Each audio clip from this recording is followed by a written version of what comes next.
Yun guys, so gumagawa kami ng BPP. Tapos ngayon in break na kami, na break time. Actually di ko na alam yung date dahil sa basta di ko na alam yung date. Ito, nagmamakdo kami, break time. May 1 ngayon.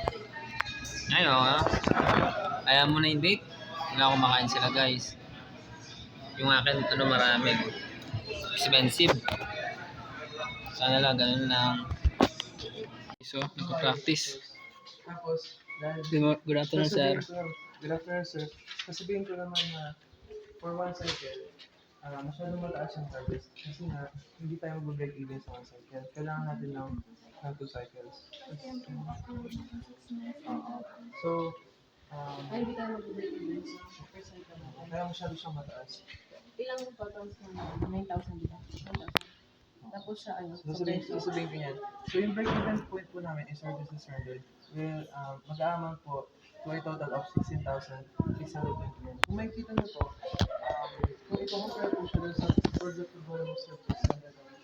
Guys, magdi-defense kami, oh. Ready na check. Nagre-review sila. Ako chill lang. Kaya na nila yan. Review si Angel, masipag siya guys. Tsaka si Alex. Ako rin, mamaya.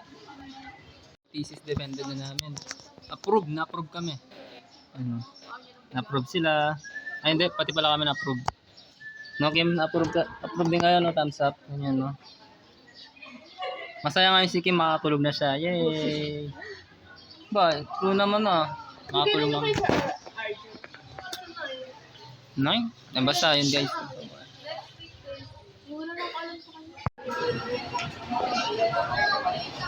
Third check.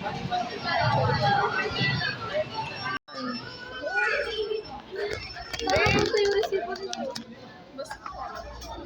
Makain na mga pagod sa BPP guys. Pero deserve naman namin to. Makain dito. Dapat ang wings pero wala. No choice.